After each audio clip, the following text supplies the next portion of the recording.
I'm Rachel, a 43-year-old contract worker. My husband, Michael, is a 48-year-old company employee. Together with our 4-year-old daughter, who attends preschool, we're a family of 3. Since getting married, we've been living in the town where my husband's parents reside. We've been living a peaceful life blessed with a good community, but the only problem has been my mother-in-law, Susan. She's a stay-at-home wife and lives just a stone's throw away. I only remember her making snide remarks towards me.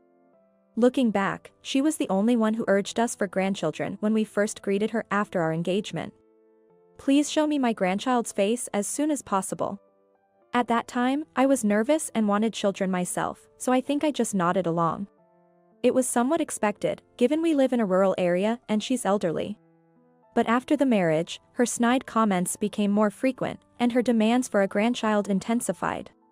She even told me when my husband wasn't around that she was originally against our marriage. Rachel, haven't you got any news about a baby yet? Yes. But, you know, it's a blessing, so we can't really do anything about it.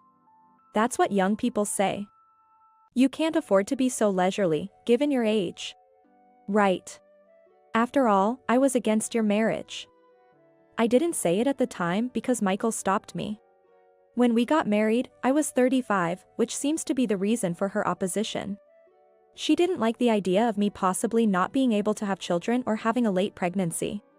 Susan bluntly stepped on this landmine, saying it would have been better if he married someone younger, but she didn't seem to care.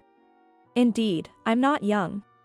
But nowadays, it's not uncommon for women in their 40s to have children. And I think it's fine to live happily with my husband even if we can't have kids. I thought my husband shared the same view, but I've started to feel uncertain. What if he secretly shares the same thoughts as his mother? After all, she raised him, so it wouldn't be surprising if they shared common values. Come to think of it, we've never really had a thorough discussion about having children. Susan frequently contacts me for trivial matters. Being called upon often and living nearby, it's hard to say no. Every time we meet, she urges me for grandchildren. Moreover, it always comes with a snide remark about my unchangeable age. It's hard being insulted about things like my appearance, educational background, and career history, things I can't change. Even my every move is constantly criticized. What's even more unbearable is how she implies that my parents are to blame. As for my father-in-law, he turns a blind eye. He's more of a pushover than kind and doesn't assert himself much. Feeling depressed by the situation, I talked to my mother and friends, but there was no solution. It's been hard to discuss these small, day-to-day issues with my husband, so I've been silently enduring them for a while. My husband isn't abusive or violent, but he does have a traditional, dominant attitude, and rarely listens to me attentively. He's told me that he's happy for me to become a stay-at-home wife whenever I'm ready. I'm worried that if I complain, it might lead to me being forced to quit my job. But I thought I might become mentally ill if things continued this way, so I talked to him about half a year after we got married. I think he finally understood how cornered I felt, and he listened to me properly. About how Susan constantly calls me for errands. How I'm used like a driver, a delivery person, or a shopping service. Regarding the expenses, I've mentioned it before, but she never contributes, and we have to pay out of our household budget. When I brought it up one of those times, you told me to just pay for it, so I've been doing that. Did I? But, is it really that bad? Each expense isn't large. But it adds up, especially since she asks me to shop at least once or twice a week. I handed over a pile of receipts and bills I had been saving to my husband. They were from various places, a supermarket a bit far away, a home improvement store, various restaurants, a patisserie, a bakery, and a clothing store. Just the receipts I had kept amounted to a heavy stack. Including the shops in the shopping district that don't give receipts, the expenses added up to several $100s a month. In addition, there was the task of driving Susan around. Since I work, it's often only one-way trips. I'm asked to either take her in the morning or pick her up in the evening. Sometimes, it takes over an hour to drive just for her. Often, it's far from my workplace or in the opposite direction. The gas costs are significant. It's not an amount I can't pay, but it's hard to keep paying this way. Susan can live on her pension, right? Plus, it seems like she's always giving things to your sisters. What? Really? On weekends, I'm asked to drive less, but that's because my sister-in-law's family comes to visit from the neighboring city. Some of the errands I'm asked to do seem to be for my sisters-in-law. Like buying cakes on the weekend or sending packages to my sister-in-law during the week. I'm guessing, but given her attitude, I doubt my in-laws are paying when they go shopping or dining out with them. I think she also gives them gifts and pocket money for special occasions. I've seen such scenes that suggest this.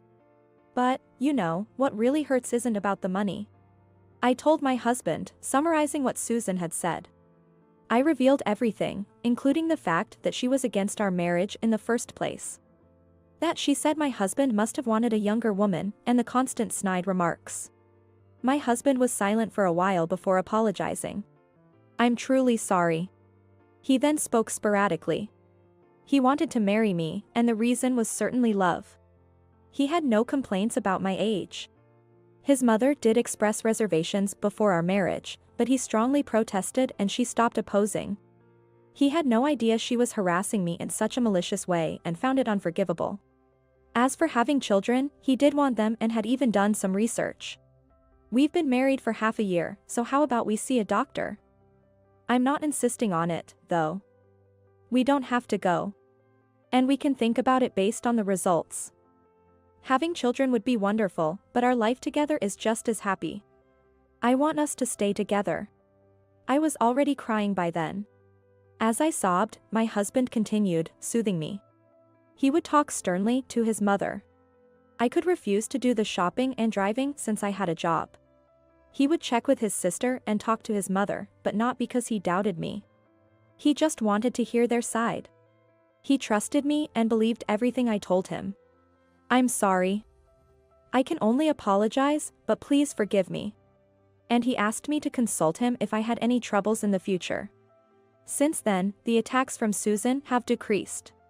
My husband's words must have had an effect, and I also tried to keep my distance as much as possible. Perhaps due to the reduced stress, we were blessed with a daughter in our 3rd year of marriage. Susan, predictably, made snide remarks about having a girl. Even now, she continues to blame me for not producing a male heir. But I no longer care, and I don't have the time to bother. My husband adores our daughter more than I expected, helping with transport and baths. I was prepared for solo parenting, so his help is a relief, but it's still tough. However, I'm happy that we can watch our daughter grow together. Then one day, when my husband was off, we got a call from Susan. Hello, Rachel? Do you have a minute? What's the matter, Susan? She asked if I was home, so after a moment's hesitation, I decided to answer honestly.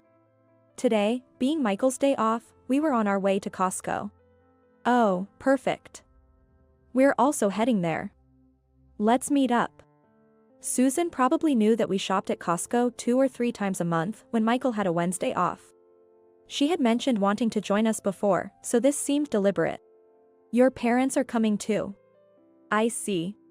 When we met up, Susan was unusually excited, and my father-in-law was as inconspicuous as ever. I mentioned we wouldn't buy perishables as we had to pick up our daughter from her lesson afterward, which disappointed her. But she quickly recovered. She browsed, murmuring, this for Amanda, this for Emily, and even shopped for friends and neighbors, filling the cart quickly. I was surprised that she was shopping not only for herself but also for friends and neighbors.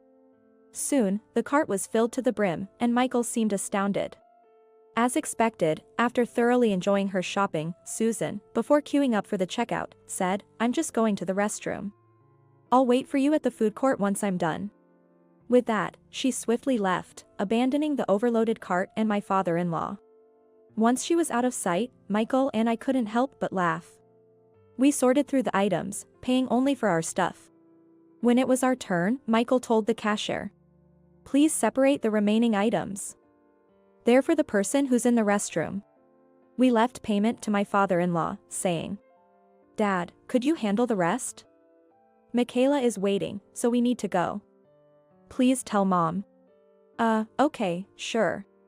Let's head home, Rachel. Yeah. There's a postscript to this story. That day, I received countless calls and messages from Susan, which I ignored with Michael's agreement. She was asking why we left and needed money. 2 weeks later, when we thought Susan had nothing more to say, my husband received a call from his sister. She was very angry. In the neighborhood, Susan was being ridiculed as a moocher, and my sister-in-law was also affected. I then remembered greeting a neighbor's wife at Costco's exit that day. Perhaps she thought it suspicious that we left my father-in-law with the remaining items. Mom and Dad didn't have enough money, and you left them there without helping? What were you thinking? My father-in-law had told the neighbor's wife that we paid only for our items and left them behind.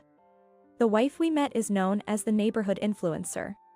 With her sharp intuition and keen observational skills, she must have understood everything from our brief conversation. Michael sighed and told his sister. We've covered for them enough. Why don't you help sometimes? You always get help from Mom. I wasn't there. You're in the same boat. If you're so concerned, go and help. And just so you know, we never received any help from Mom and Dad. Really? My husband explained that we have received nothing from his parents. This was thorough, to the extent that we didn't even receive a wedding gift. Of course, we also didn't receive the benefits his sisters usually enjoy. Not even birthday presents or New Year's money for our daughter. My sister-in-law is not heartless. She seemed genuinely unaware of the financial situation and was apologetic when she found out. I'm sorry, I didn't know. I'll talk to Mom right away. After that, it seems Susan was harshly criticized by my sister-in-law. Even my father-in-law scolded her severely. Since then, Susan has become much quieter, allowing us to live peacefully while maintaining a healthy distance.